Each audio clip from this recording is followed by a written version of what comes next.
Selamat pagi dan salam sejahtera untuk kita semua. Hari ini kita bertemu kembali di pembelajaran selanjutnya di manajemen database. Untuk hari ini kita akan membahas mengenai materi pengkoneksian sistem basis data atau relationship dari basis data yang banyak digunakan oleh beberapa perusahaan, khususnya universitas. Semoga dapat memberikan manfaat bagi saudara dan pentambahan pengetahuan khususnya di bidang teknologi.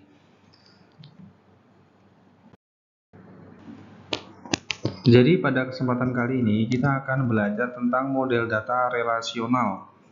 Nah, jadi model data relasional ini ada hubungannya dengan beberapa perusahaan yang menggabungkan beberapa basis data yang nantinya juga ada hubungannya dengan data penghubung sehingga nanti akan menghasilkan pengambilan keputusan yang sesuai dengan apa yang dari pemilik inginkan.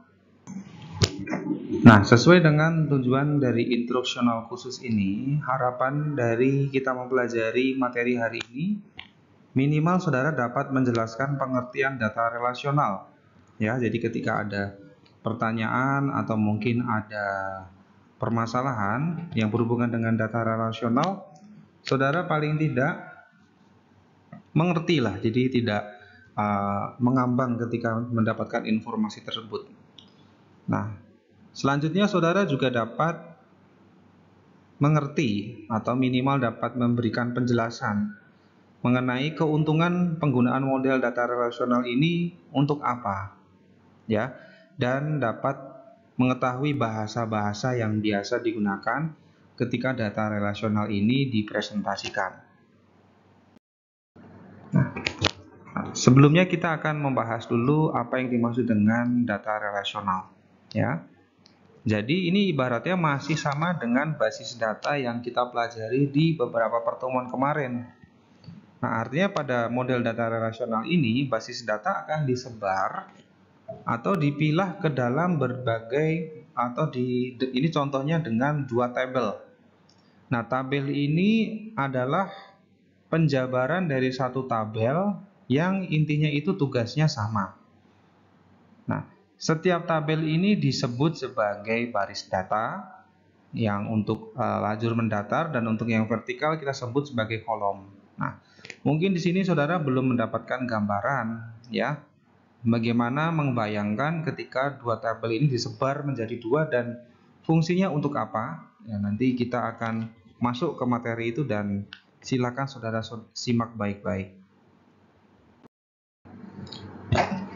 Kita ngambil contoh database universitas. Nah, kolom 1 artinya itu tadi kan kolom utama yang disebar ke dalam dua tabel dimensi. Nah, kolom utama kita ini adalah tabel mahasiswa. Ya. Sama seperti saudara lah ibaratnya. Nah, ini tabel mahasiswa ini terdiri dari berbagai macam nama ya, ada 4 nama misalkan. 4 nama ini mereka semester 4 jurusan sistem informasi di di minggu kedua atau di kelas kedua. Biasanya sih kelas kedua ya. Semester 4 kelas kedua. Jadi ada grup kan, biasanya kan dalam satu semester itu nggak cuman ada satu grup saja ya. Nah, ini ibaratnya grup 2. Nah, kodenya pun juga berbeda ya. Berbeda ini karena menunjukkan dia berasal dari fakultas mana. Nah, kita lihat misalkan untuk nomor 1 ya, kita anggap saja ini mereka tergabung dalam satu kelas. Tapi dalam satu kelas itu terdiri dari beberapa mahasiswa jurusan lain atau fakultas lain. Nah, misalkan tabel utamanya adalah tabel mahasiswa, dari kodenya itu akan terhubung ke yang bersangkutan masuk ke dalam fakultas mana. Ya. Ketika sudah tahu dia masuk fakultas mana, kita lihat ketika dosen sudah selesai menjalankan perkuliahan, biasanya akan memberikan nilai. Nah, dari setiap mahasiswa ini masuk ke dalam kolom penilaian. ya. Kolom penilaian misalkan untuk nomor 1 tadi ya, si Acong. Nah, dia dapat nilai 60, 75, 75 dan 90. Ya. Itu untuk mata kuliah apa misalkan? Untuk mata kuliah misalkan kode 2001 adalah aplikasi database server. Nah, di sini di tabel nilai ini biasanya ngerekap bagian prodi. Acong tidak hanya mengambil mata kuliah aplikasi database server saja ternyata di sini. Dia terindikasi mengambil mata kuliah dengan kode 3002 ya. 3002 masuk ke dalam mata kuliah apa? Ternyata ke perbankan. Nah, jadi semua ada interkoneksinya yang menjelaskan dia nilainya berapa saja. Nah, jadi itulah yang ada dalam universitas. Sistem komennya, sistem suruhnya itu adalah seperti itu. Jadi saudara bisa melihat berapa nilainya, kemudian dari jurusan mana. Nah, itu prodi itu cara memisahkan dengan sistem database yang seperti ini kurang lebih gambarannya. Nah, ini kalau yang berhubungan dengan penjualan. Intinya sama dengan universitas. Cuman di sini objeknya adalah barang dan dia beli dari pemasok mana. Nah, dalam setiap transaksi ini menunjukkan siapa yang melakukan transaksi terbanyak di situ. Nah, misalkan yang paling terbanyak sama ternyata ya. Karena walaupun Acong, Sitorus dan Joko ini sama-sama melakukan 2 kali pembelian di sana. Kalau dari perusahaan atau dari toko memiliki sistem yang seperti ini, kita bisa melihat ya, seberapa banyak konsumen tersebut melakukan pembelian secara terus-menerus. Cara kontrolnya dari mana, Pak? Nah, misalkan saudara kan beberapa kali di departemen store atau di Alfa kan ditanya, punya kartu member enggak? Gitu. Nah, jadi fungsi dari kartu member itu adalah untuk mengidentifikasi si konsumen tersebut untuk dilihat berapa kali dia membeli dalam satu periode. Nah, jadi itu yang membedakan dengan yang tidak termember. Jadi dia bisa terlacak ya, dan nanti mungkin bisa mendapatkan reward tertentu karena apa? Yang bersangkutan selalu continue untuk membeli produk-produknya di universitas tersebut atau di swalayan tersebut. Nah, lalu keuntungan dari basis data ini apa sebenarnya? Nah, ternyata selain mudah untuk mengidentifikasi dari setiap objek dan bisa mendeskripsikan dia itu dari mana dan dari mananya, yaitu adalah bentuknya ternyata dianggap lebih sederhana. Kenapa dikatakan lebih sederhana? Padahal menurut kita itu pun sudah rumit sekali ya melihat alurnya. Tapi ternyata dengan menurut saudara itu rumit ya, ternyata itu lebih sederhana daripada yang sistem yang sudah ada. Karena di situ bisa menjelaskan betul-betul ya siapa dan dari mana dan oleh siapa. Nah, dan untuk mengoperasikannya pun tidak memerlukan superkomputer yang memiliki memori besar ya, karena memang sebenarnya itu sistem yang ringan. Jadi ibaratnya itu mudah untuk dilakukan di berbagai macam operasi data. Artinya dia semacam Apple itu loh yang ibaratnya menolak beberapa aplikasi yang tidak bisa diunduh. Nah, jadi sistem ini dia lebih free ya, jadi bisa mengunduh berbagai macam dari berbagai macam platform ibaratnya. Nah, kemudian istilah dalam basis data relasional, nah kita mengenal dengan kata relasi. Nah, di sini relasi merupakan sebuah tabel yang terdiri dari beberapa kolom ya dan beberapa jenis.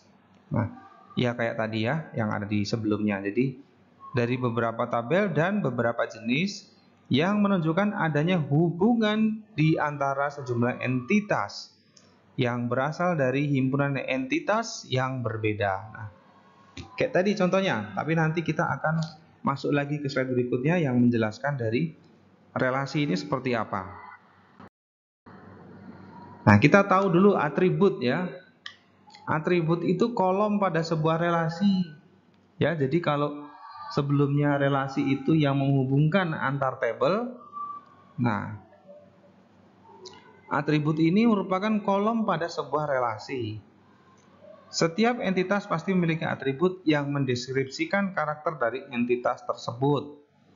Misalkan kita mendeskripsikan sebuah pasar, kemudian mendeskripsikan sebuah jaringan. Nah, jadi di sini ada namanya atribut, jadi dia yang mendistribusikan. Kemudian tuple merupakan baris pada sebuah relasi atau kumpulan elemen yang saling berkaitan menginformasikan tentang suatu entitas secara lengkap. Nah, jadi tuple ini ya kumpulan-kumpulan elemen tadi. Sebelum dia terhubung, misalkan tadi kita akan membuat sebuah tadi ibaratnya itu ada meja pemesanan yang dia itu menyajikan barang-barangnya berupa virtual untuk memilih. Nah, ibaratnya seperti itu, tuple.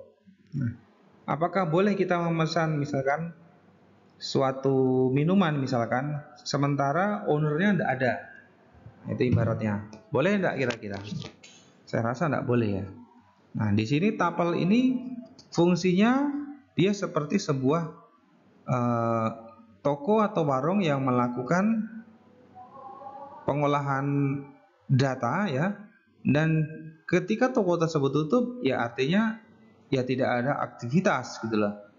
Nah, ini prinsip yang digunakan tuple untuk menginformasikan suatu entitas agar secara lengkap. Jadi dia yang melengkapi informasi dari informasi yang sudah ada. Kemudian domain. Nah, itu domain itu kumpulan nilai yang valid untuk satu atau lebih atribut. Nah, jadi domain itu artinya kumpulan nilai. Kemudian derajat atau degree yaitu jumlahnya atribut ya, jumlahnya atribut artinya ada yang nama, kemudian kelas, hobi gitu. Nah, itu ibaratnya seperti itu ya.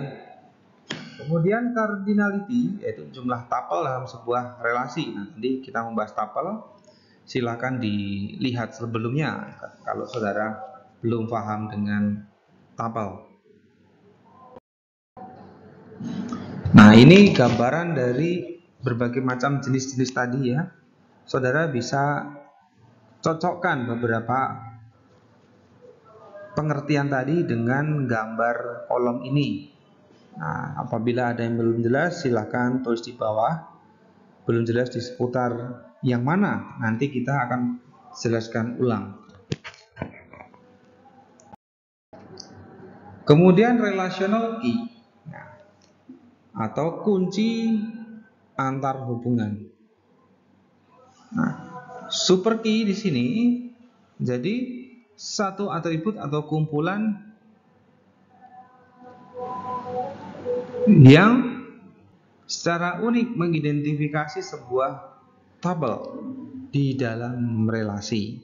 Nah, jadi ini ibarat satu kuncinya ya, yang menjadi mungkin untuk mendapatkan sasaran itu ya super key ini harus ada ya. Nah, kemudian kandidat key ini suatu atribut atau set minimal atribut yang mengidentifikasi secara unik suatu kejadian spesifik dari entitas. Nah, misalkan ada penggantian fungsi dari entitas ya, sementara sudah didilkan. Nah, sekarang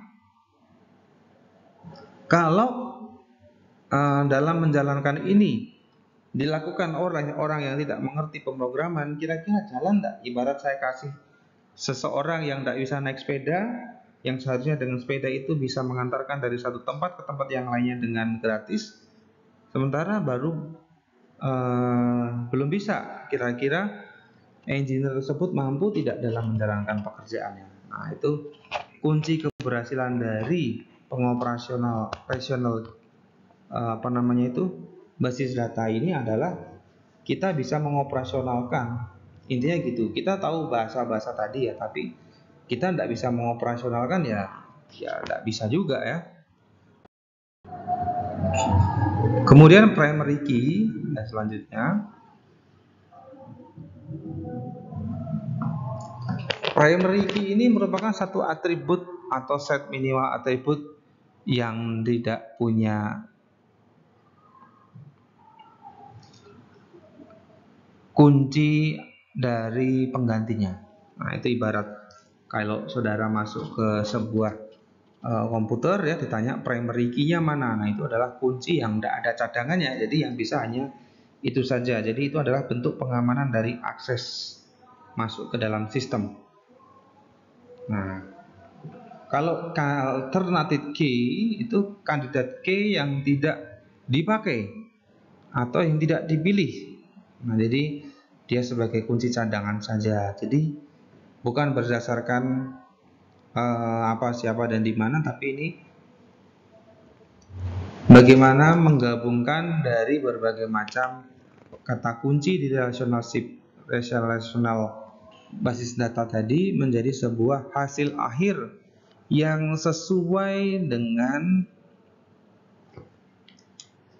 apa yang dibuat dalam relational data ini.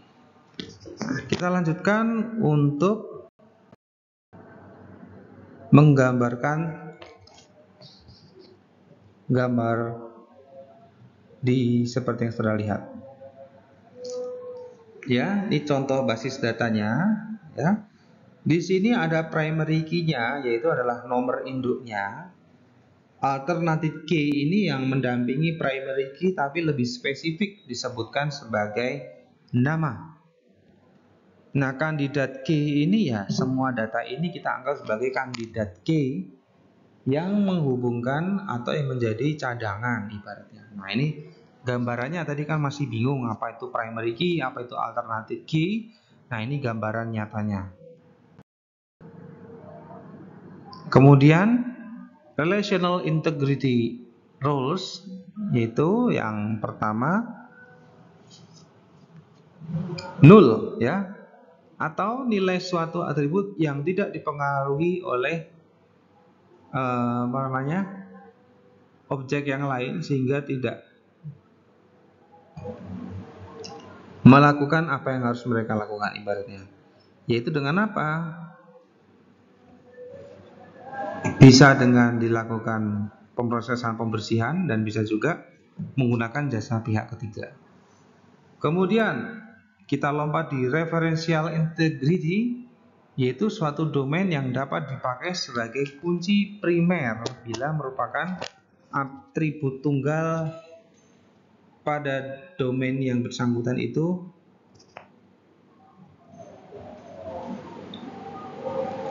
tidak dapat digunakan kembali. Nah, maka yang harus dilanjutkan adalah penggantian dari petugas referential integrity.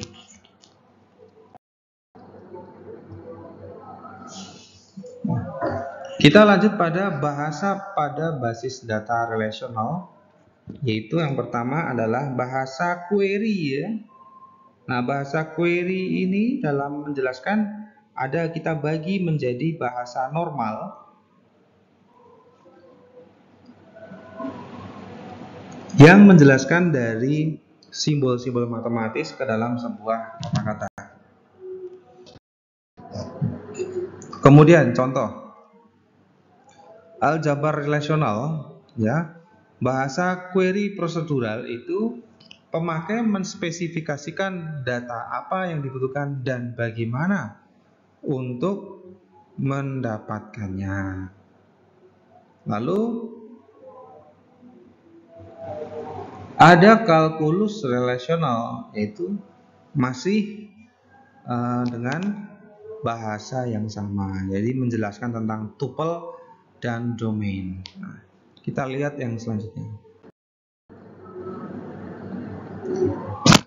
Bahasa komunikasi ini kita bagi menjadi 3 ya, ketika kita akan menggunakan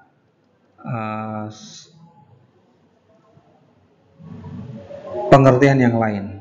Nah, kita lihat tentang bahasa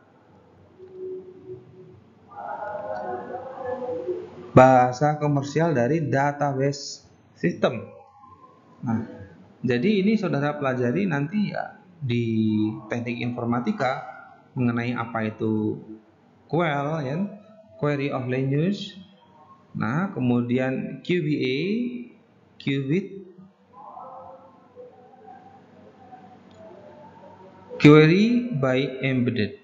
Nah, jadi kalau saudara ketemu dengan istilah QUIL, QBE dan SQL, berarti perusahaan tersebut menggunakan basis data sesuai dengan peruntukannya. Nah, itu urutannya dalam pemakaian. Jadi kurang seperti itu ya. Jadi tidak perlu secara detail karena memang bukan jurusan saudara. Cukup hanya bahasa kulit-kulitnya saja.